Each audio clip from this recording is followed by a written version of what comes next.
we're not talking about marketing here. We're talking about a key issue in Islamic finance. In Arabic, al-ism, al-musamma, the name and the named have been object of endless books and volumes. And let me give you an example. The dolphin, a mammal, in Arabic is called al-khinzir al-bahr.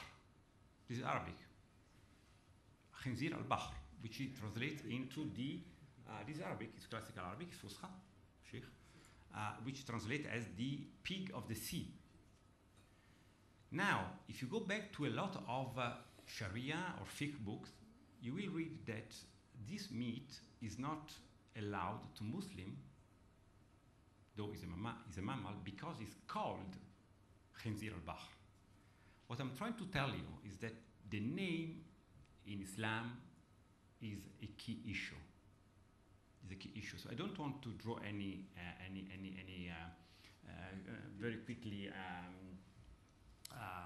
outcomes from these things, but to call a spade in Islam is a serious thing, and takaful, and call takaful, maybe should be an object of deep reflection. Thank you.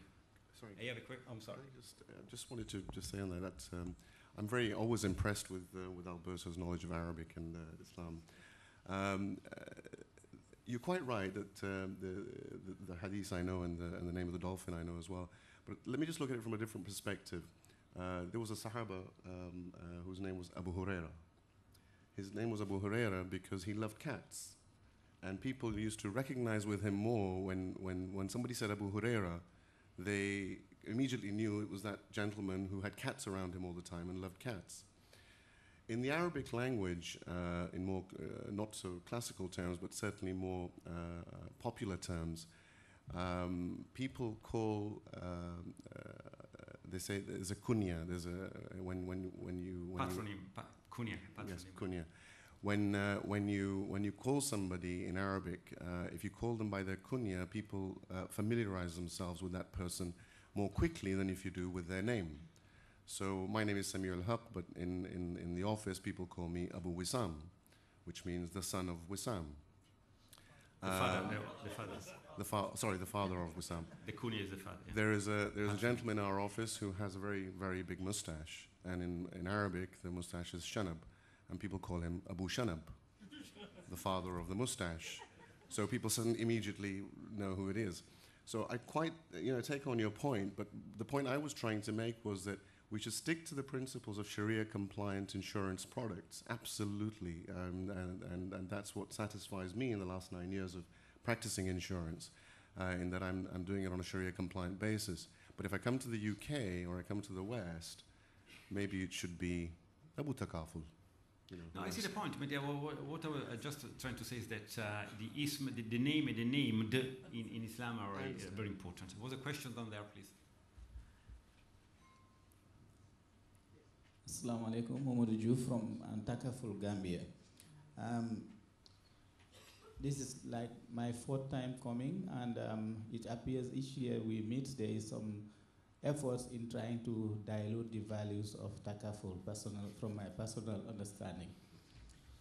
Whether we're in the West or we're in Saudi Arabia or wherever we are, I want to believe that Takaful is one of those virtues of Islam to mankind. So when conventionals were the only available insurance products in the world, you're Muslim or not, those compulsory insurance products like vehicle insurance, we had no choice but to buy conventional insurance. Now as Muslims, if we have developed and come about with Takaful, which is supporting all the ethics of our religion, Islam has it very generously open to non-Muslims, so that by extending these virtues or the values of Takaful, eventually you may even succeed in convincing them to see the fairness of Islam. So why do we want to compromise this because we are in the West? Are we really into it to dress it in such a way that we make more business and live more powerful economically, or are we into it with a strong belief that we are not only economically satisfying our worldly needs, but our hereafter? I believe I want to rather go with all the ethics in it, enjoy it as it is, and believe in it than compromise it for more commercial gains of this world. Assalamu alaikum. Thank you very much. And there was a question here. May I say something? Sure. Sorry. Sure. Sitting in between of both of you, yeah. I'm not coming to Sameeul's defense, yeah, but I'm fairly neutral in this nomenclature or this naming of takaful or ethical insurance.